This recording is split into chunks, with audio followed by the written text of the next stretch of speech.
The butterfly effect means your business plan will never be perfect. Deal with it. Edward Lorenz was an MIT professor and a meteorologist who in 1972 gave a presentation at a meeting of the American Association for the Advancement of Science he called predictability. Does the flap of a butterfly wings in Brazil set off a tornado in Texas? In the days long before the advent of AI, Lorenz was developing a digital algorithm to analyze the effect of atmospheric phenomenon on weather so that he could better predict weather conditions in any given place at any given time. He tested the first iteration of this program by applying it to the historical weather data so that he could evaluate the accuracy of the predictions the programmer produced, comparing predictions to known outcomes. His software predicted sunshine in certain locations on a certain day. Great, he thought. And what had actually happened in that place and on that day? It was rain. Lots and lots of rain. As a scientist, Lorenz understood that failure teaches us as much as success. He dug back through his work to search for a wrong turn. But as far as he could make out, the software had done everything right. Confirmation is always comforting, but a scientist looks even harder for an exception, which is always more useful. After much review, he finally recognized a possible significant variable.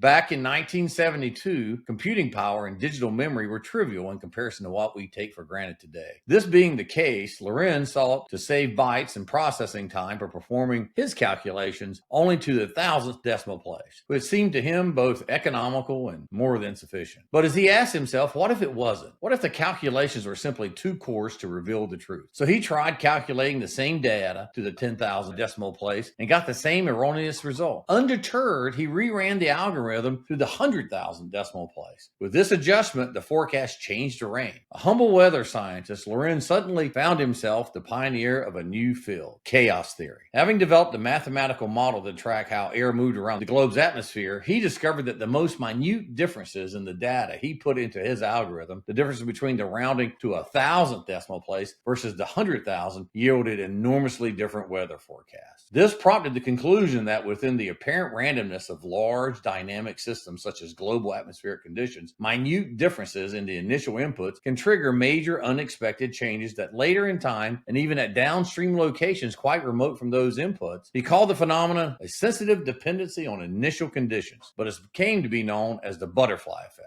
which is a dramatic shorthand for the fact that some seemingly insignificant input, for instance, the flapping of a butterfly's wing in Brazil, can affect the trajectory of something as momentous as, say, a tornado in Texas. Lorenzo discovered that his forecasting calculations were insufficiently granular, so gross, in fact, that they missed the most critical cause and effect relationship altogether. For business leaders, the first 100 days of an effort to earn the right to grow will yield an abundance of data that can be used to guide initial initiatives from segmentation and simplification. But given the urgency of a company in need of a turnaround and the limitations of a short-term data, the numbers will likely be too gross to create an optimal predictive guidance. Only repeat iterations of the four-phase cycle of segment, simplify, zero up, and grow throughout the first 4 years of the deployment of the new business plan will enable executives to tune the focus on the critical few in the business more precisely and productively. As the iterations are repeated throughout the full span of the business plan, typically 3 to 5 years, the focus will become sharper and sharper, the predictions more and more accurate, and the adjustments more and more effective in driving profitable growth. Will you eventually find perfection? No, but you will be getting warmer all the time. Thank you. Have a great day, and don't forget to subscribe to our channel.